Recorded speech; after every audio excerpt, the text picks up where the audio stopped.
Good morning, children. Today we will study more about pressure. We had all seen in the previous session that a wooden block kept on a table exerts force on it. When you stand on the ground, you exert force on the ground. Similarly, when you hammer a nail on the wall, you exert force on the nail. Now, all these situations were more or less dealing with the solids exerting a thrust and so were exerting pressure. Now, the question arises that do the fluids also exert pressure? Do you know what are fluids? So, fluids are ones which can flow.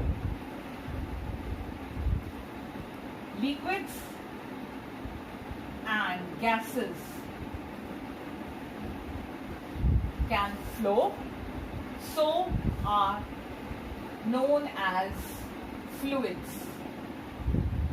We all know that fluids are kept in a container and they acquire the shape of the container. So the fluids exert pressure on the base and walls of the container in which they are enclosed. Now the pressure on the base will be the downward and the pressure on the walls will be sidewards. Now let us consider the liquid in any bottle be divided into layers.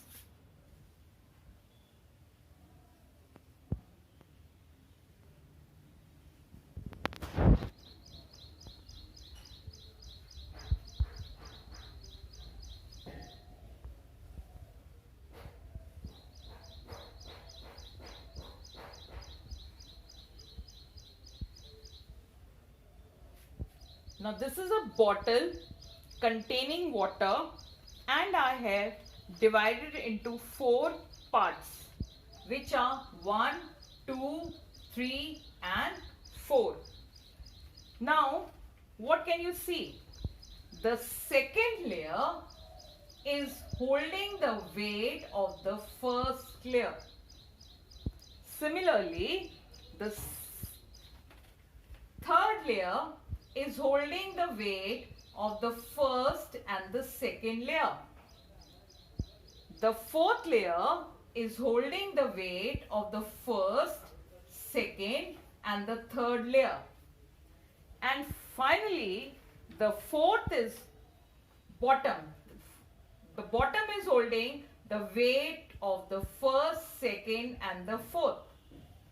So, there is pressure exerted at the bottom and the molecules exert a force on the side, so there is a pressure exerted on the sides also. Now see, there is a very interesting experiment which you can even try it yourself. What you have to do is, you can take any bottle and take any cold drink bottle which you throw after your use. You fill it with water and let there be a hole at the top. You will find the water flowing out like this. Then you make a second hole. You will find the water flowing out in this manner. And finally from the third hole, you can make more holes if you want, and finally from the third the water flow is coming out in this manner. So basically this simply indicates that the pressure is increasing with depth, and I'll just demonstrate this to you. Okay, I have made 3 holes in the bottle and you will be able to see the effect of that.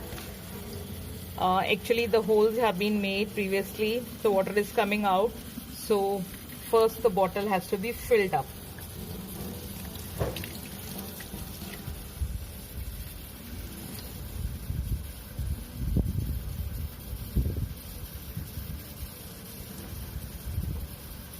Okay, observe carefully before all the water finishes.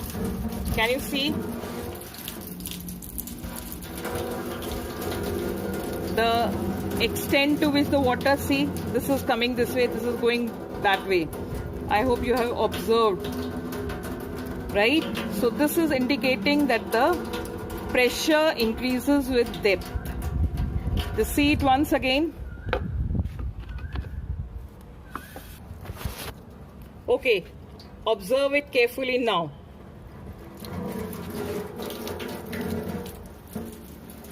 This hole was very, quite on the top, so the water finished off, but you can observe the effect very nicely from here, that the water is coming out with the greater extent, with the greater pressure from this hole.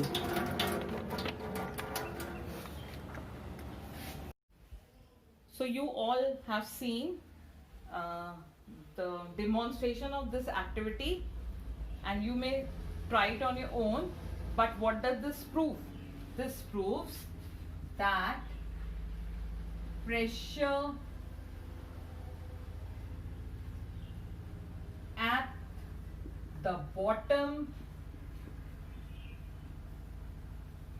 is more than at the top. So the pressure at the bottom is more than the pressure at the top. In other words, I can say that pressure increases with height of liquid column. We had taken water, but we can generalize. Water is a liquid and we can generalize it and say that pressure increases with the height of liquid column. Now you have another activity.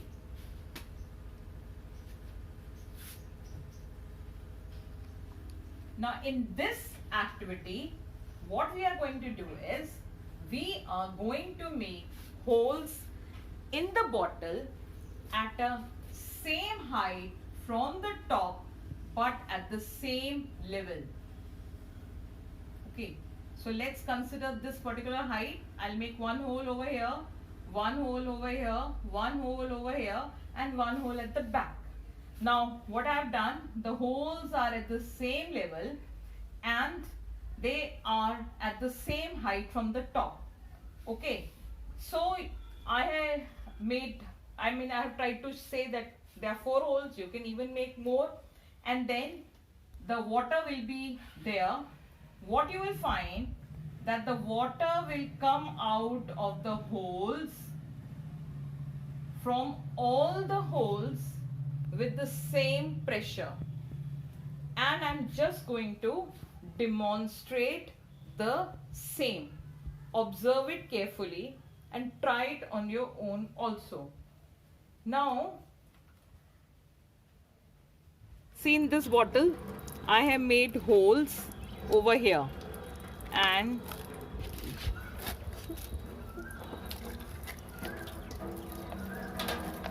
just see, the water is coming out with the same force from all the 3 holes. Once again, can you see? The water is coming out with the same force from all the holes which are at the same level. In this case, what will you observe? You have observed that the water comes out from all the holes, not one. So what it indicates? It indicates that water exerts pressure, isn't it? And rather, it exerts pressure in all directions. Okay, so our second activity is talking about the pressure being exerted on the walls of the container. Now, you must have also observed that the water comes, when it is coming out, it comes at an equidistance from the walls of the container, which is indicating that water exerts same pressure in all directions. There is one more activity which I am not demonstrating because you will not be able to experience it. You will have to do it yourself. You have to take a small ball and try to push it in a container.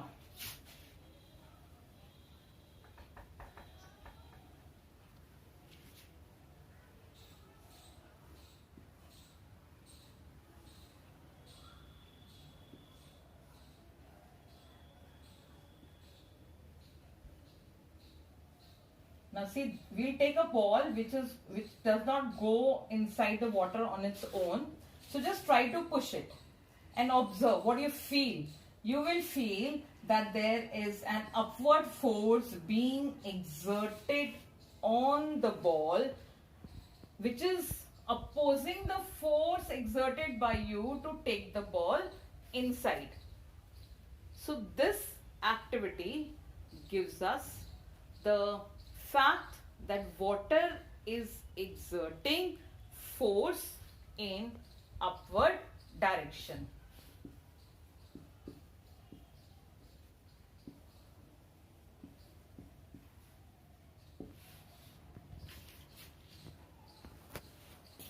Now children,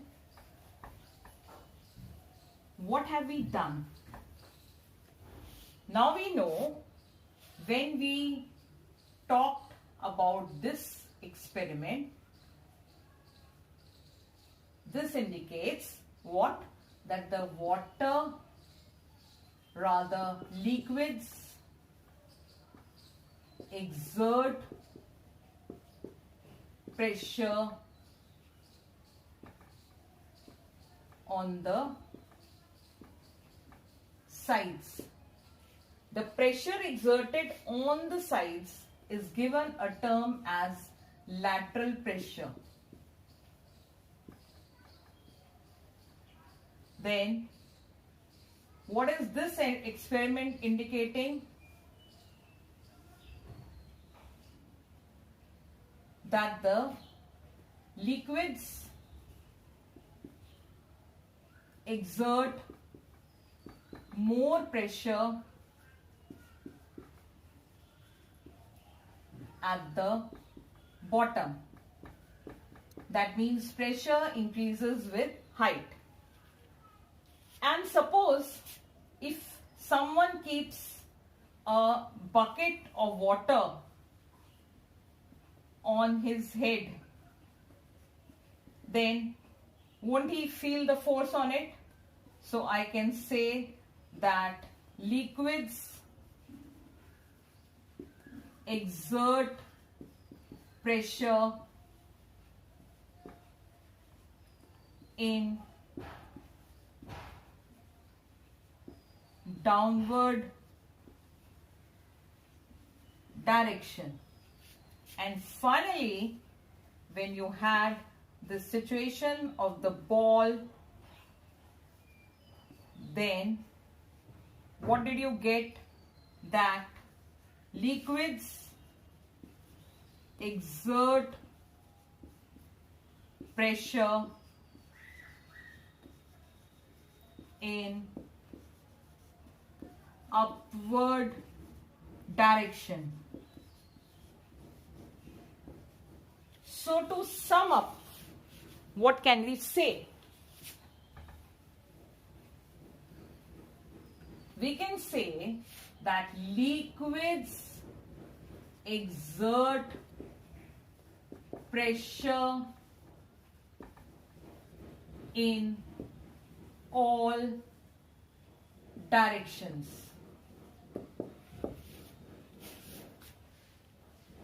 I hope this much is very clear to you, And finally, what are the conclusions that we draw from all these experiments and the activities that we have done?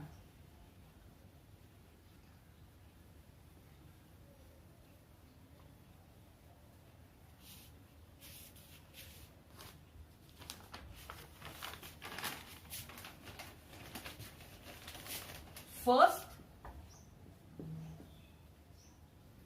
liquids exert pressure in all directions. Second, liquids exert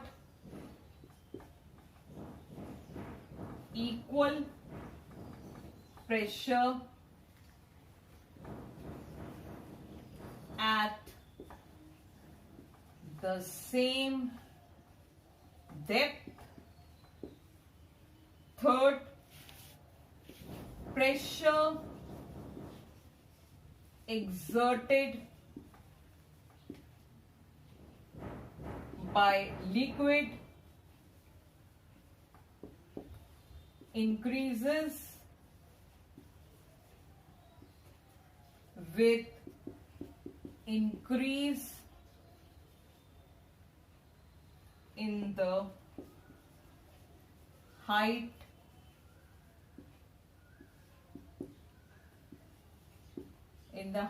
of its column.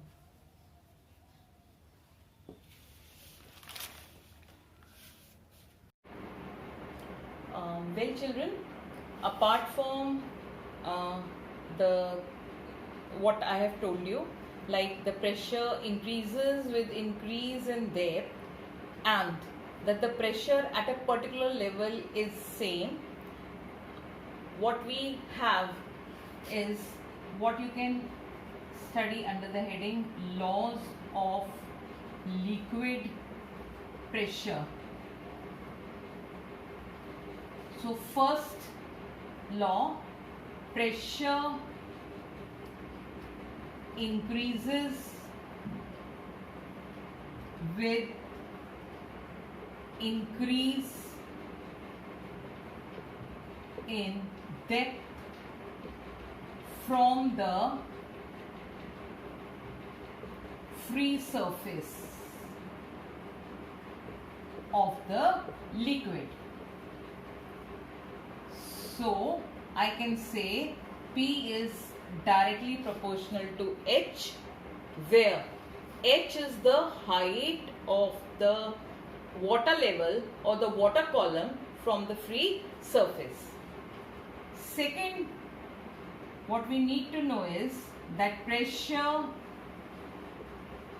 increases with increase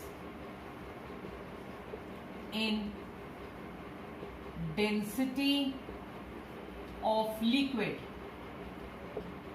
That means P is directly proportional to density. More is the density, more is the pressure exerted.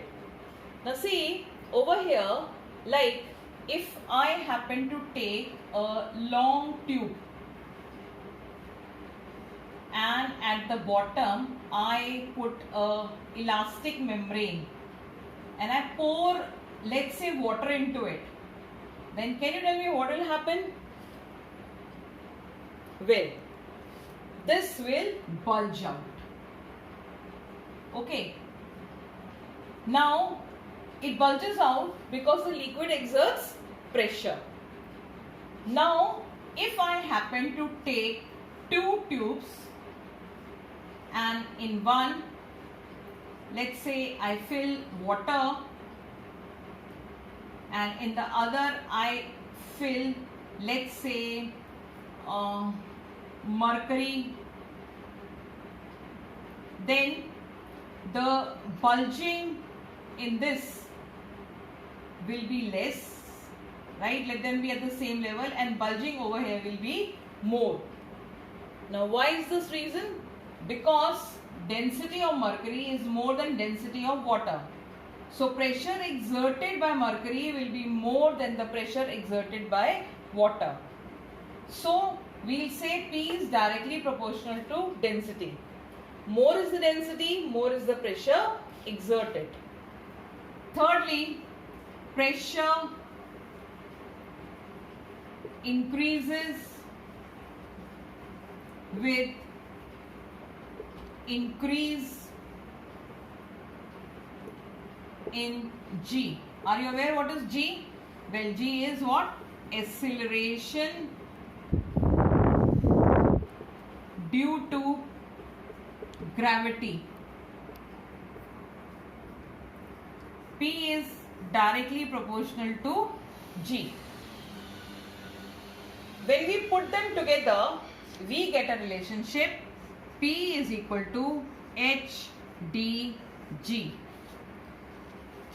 This is a relationship between the pressure, or I can say how to calculate the pressure exerted by liquid. So the pressure exerted by the liquid is dependent on the height of the liquid column, density of the column, and the value of G. Now see, the value of G at a particular place will be the same. It will only change when you go deep inside the earth or you start climbing up at high altitudes. So remember that to calculate the pressure in a liquid, P is equal to H dG. H, the height of the liquid column, D, density of the liquid, and G, acceleration due to gravity. Well children, after understanding of about the pressure exerted by liquids, I have 3 questions for you, and I'm sure you will be able to answer them very easily. The questions are: why do deep sea divers require special suits when going down? Second question says, there are 2 fishes, A and B, swimming 10 meters below the free surface of water. Fish A is in sea, whereas fish B is in river. Which fish will experience greater pressure and why? Third is, there are 2 tubes, one containing 10 centimeter of water and another containing 10 centimeter of oil. Which will exert greater pressure and why? You all please write down these questions, start answering them, and then mail them to your respective teachers. Please see that you mail them at the correct ID. Goodbye for now. Meet you on Friday.